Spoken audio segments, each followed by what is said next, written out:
You are going to want to hear what Jade Cargill just said about IYO Sky, and it's absolutely brilliant because I think it sets the picture for something much, much bigger, something in which Jade Cargill has even hinted at, indicated at. Because when we talk about a Jade Cargill IYO Sky match, a showdown, if you will, oh, how the styles, it just smells like sweet, sweet victory because you have a overpowering, dominant, size like no other, straight out of a Marvel movie in Jade Cargill versus IYO Sky, who is quick and can catch you off your feet.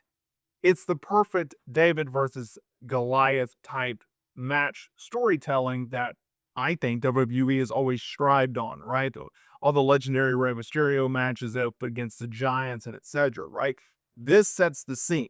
Now, Jade Cargill, since arriving in WWE in the fall of 2023, well, she's mixed it up with a lot of top tier stars. I'm talking about Naomi, Charlotte Flair, Tiffany Stratton, and the list goes on and on and on. And WWE is an interesting time when it comes to Jade Cargill's career because she's trying to set her foundation. She's trying to find her way. Well, what better way than to get a match between IYO Sky and Jade Cargill? We could be going there, and I know what you're saying. Well, how could they do that? Jade's on SmackDown. IYO Sky, former women's world champion, by the way, she's on Monday Night Raw. She's kind of being paired up with Rhea Ripley and working with Raquel Rodriguez and Roxanne Perez going into the future. Albeit the women's world title picture's a little mercury because, well, Naomi just vacated it due to her pregnancy.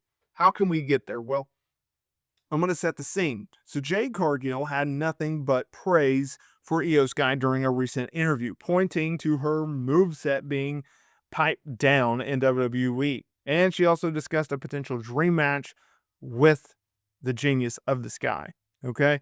Now, Jade Cargill has never faced IYO Sky during her nearly 2-year-long tenure in WWE. She was on Club 520, a podcast that really had a lot of gems in there, and I highly recommend that you go out and you check out. She said, to be honest, I feel like she tones it down. I feel like she does, because when she was in Stardom in Japan, if you see her old stuff, it's insane. She doesn't even use half of her moveset. Oh my gosh, she's amazing. I can't wait to have a match with her. Okay? So let's talk about this for a second. The idea that IYO Sky has toned down her moveset, her in-ring style, if you will. Is that true? 1,000%. I highly recommend go and check out her old stuff. It's insane.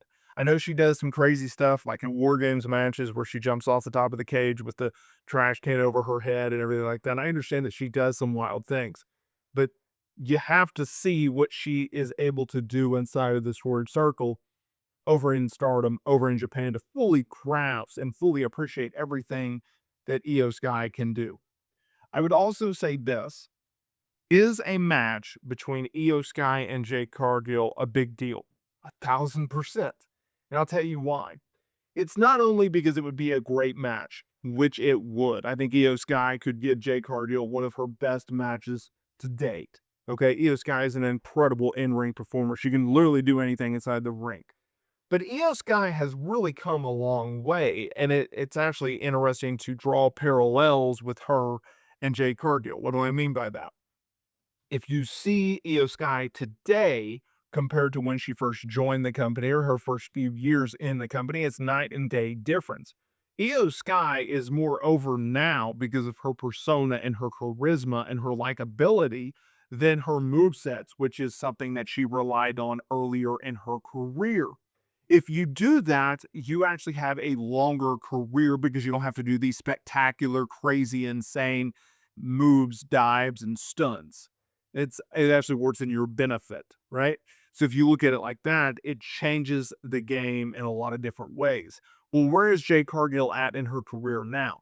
Sure, she has the presence, she has the aura, but she also has to heavily rely on her in-ring movesets. I'm not saying she's out there and being IYO Sky and putting on 5-star classics. That's far from it.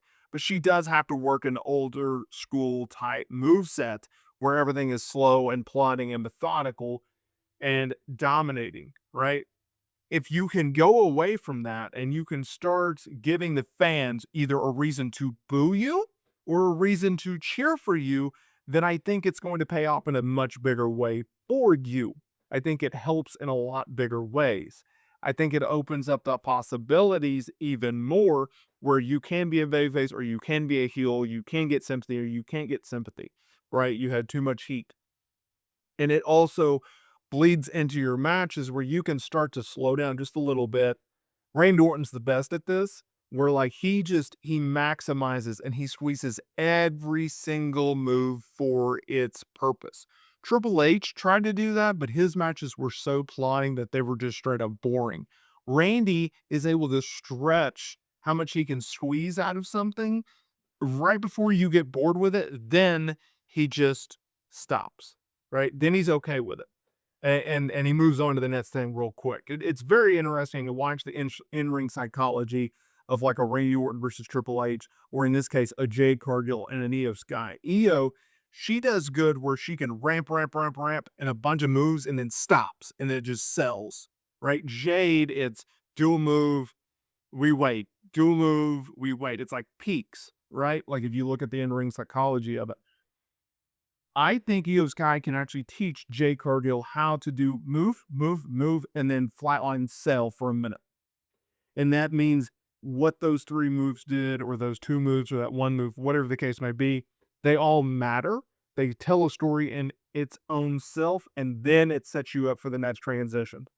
And I don't think people look at pro wrestling enough in terms of the in-ring psychology, just like you can watch the different matches and see different styles, but really the true greats are the ones that know how to maximize every single move and every single component of a story and of a match, right? So I think you got to keep that in mind when you look at things like this. And I think Io Sky, Jay Cargill, that is a box office to me. That is big time money to me. And I think WWE can do a lot of great things if they opt to put Jay Cargill and Io Sky together in the ring, especially if you put a significant storyline and program around it. I think it'd be really, really fun. So let me know down in the comments area below. Is that a match you guys want to see? If so, who goes over, and does it change Jade Cargill's career for the better or for the worse? Let me know down in the comments area below, and I will see each and every one of you in the next video. Thank you all so much for your support.